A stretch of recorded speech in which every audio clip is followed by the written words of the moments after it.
आज हम व्याकरण के अंतर्गत वाक्य रचना को समझेंगे। सार्थक शब्दों के समूह को वाक्य कहते हैं। वाक्य किसी भी भाषा की मूलभूत इकाई होता है। हम कभी भी शब्दों में नहीं सोचते हैं, बल्कि वाक्यों में सोचते हैं और अपनी बात भी दूसरों से वाक्यों में ही कहते हैं। वाक्य छोटे भी हो सकते हैं, बड़े भी हो सकते हैं। कभी कभी हम केवल हाँ, जरूर, छोड़ो जैसे शब्दों से ही पूरे वाक्य का काम ले लेते हैं। अतः भाषा में वाक्य का स्थान सर्वाधिक महत्वपूर्ण होता है। वाक्य दो प्रकार के होते हैं। पहला रचना के आधार पर, दूसरा अर्थ के आधार पर। रचना के आधार पर वाक्य तीन प्रकार के होते हैं।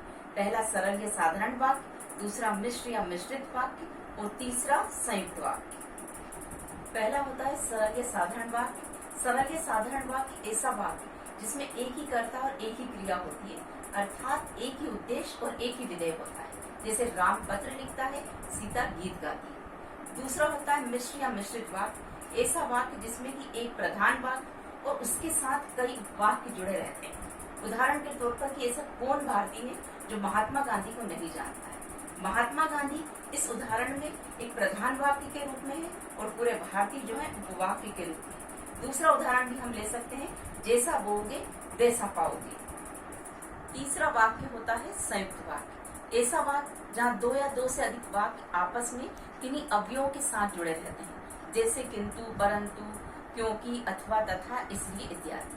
जैसा कि रमेश मेरा बहुत अच्छा पड़ोसी था, लेकिन समय आने पर उसने मुझे धोखा दिया, इसलिए मैं उससे बात नहीं करता।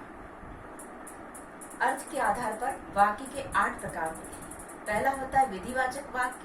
विधिवाचक वाक्य उस वाक्य को कहते हैं जहाँ पर कार्य का होना पाया जाता है।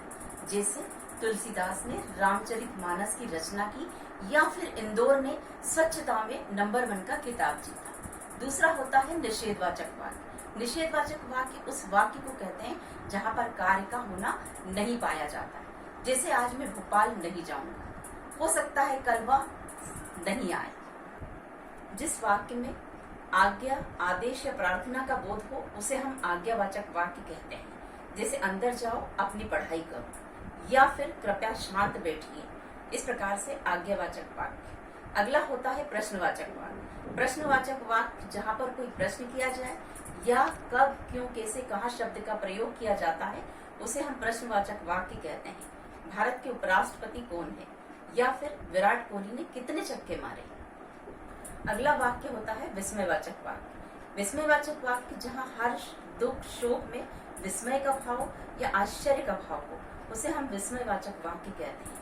जैसे कि अरे तुम कब आए, हाय वह दुर्घटनाग्रस्त हो गए। अगला वाक्य होता है इच्छावाचक वाक्य। इच्छावाचक वाक्य जहाँ पर किसी की इच्छा या आशीर्वाद की कामना हो उसे हम इच्छावाचक वाक्य कहते हैं। जैसे कि तुम्हारी उम्र लंबी हो, तुम अच्छे नंबरों से उत्तीर्ण हो।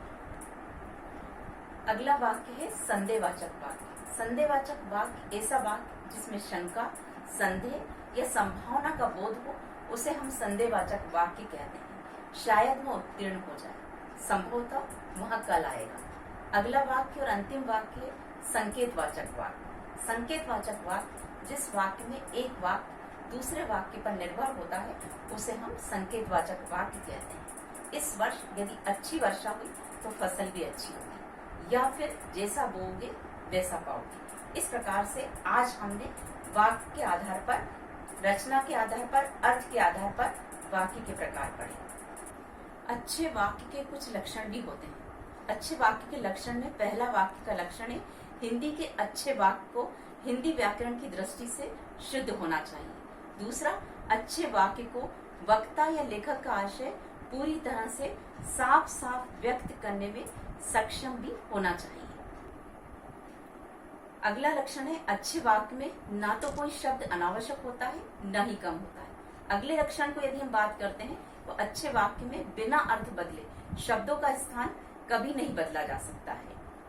अगला लक्षण है अच्छे वाक्य का केवल एक ही अर्थ होता है, उसमें अर्थ का घपला कभी नहीं होता है। अगला लक्षण है कि अच्छे वाक्य में कभी भी पुनरुक्ति दोष नहीं होता है।